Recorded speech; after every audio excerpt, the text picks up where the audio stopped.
આજે તો હોટલમાં જમવા ગયા ને પી લીધી રજવાડીની કોફી. ચોટીલામાં સુખનો સૂરજ ઉગી ગયો. 54 માના દર્શન કરી. સવારમાં આવીને દુકાન ભજીયાનો પ્રોગ્રામ કરી નાખ્યો. મેન લોકેશન ખાઈ લીધા ભજીયા. क्या बात है सर, क्या बात है सर. દરરોજનું કામ ડુંગળી કાપવાનું રખડવાનું હવે કઈ નક્કી નથી થતું. દુકાન હાટું મરચી લેવાની હતી ને આવી ગયો ટાવર સોકેટ લઈ લીધી મરચી. પછી આવી ગયો ભાવ કાકા દુકાને.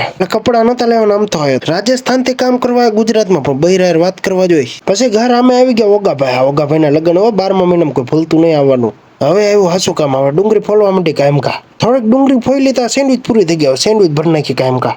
પડી ગઈ હાઈડ ને ઇમ્પોર્ટેડ ટોપી પહેરી લીધી કારણ કે ટાઈડ વાય બધાને. અને ટોપી પાછી યુનિક. પછી ટાઈડ ન હોય ને ગરમી ન થાય કારણ કે માથામાં ખુલ્લું. એમ તો અમારે હિતુભાઈ કઈ નબળા કારીગર હે નહીં. કારીગરની વાત આવી ચાની હોટલે ન્યુ એડેડ પ્લસ નવા કારીગર આવી ગયા.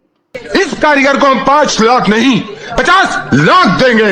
તું જાજુ હમું જો મને તને રજા દેવી પડશે. સાનો મનો કેરબો ભર હમું જોવાનું બંધ કરીને ખાવા પીવામાં ધ્યાન દો. બહુ પતલા લાગો. ગાડી ચડાઈ દીધી હાઈવે ઉપર કારણ કે જવાનું તો હોટલે જમવા. ધરમસિંહની ફૂલ સેફટી. ટાઈટ ક્યાંયથી નો આવી જોઈએ. પાકો શિયાળો લગભગ ન થાય. કોટની દુકાનો પણ કોઈ ગ્રાહક નહીં જાજા. એમ તો મારે ઓલા વરનો જ છે એટલે વાંધો નહીં આવે. અને જો કોટમાં ટોપ હોય છે. આવી ગયા હોટલમાં ચામુંડામાં. હું ધરમસિંહ લોકેશન થઈને એક ઓંડામાં આવ્યું. કાનભાઈ બાણો અગાઉથી આવી ગયેલા. કાનભાઈ એટલે આ ઇન્દ્રજીતસિંહ ઝાલા. હોટલમાં જમવાની મજા ઈ હાટું 12 થી વધારે ત્યાં શાક અને હારે ખીર તો દેવી જ પડે એમને. જમવાનું ચાલુ કરી દીધી.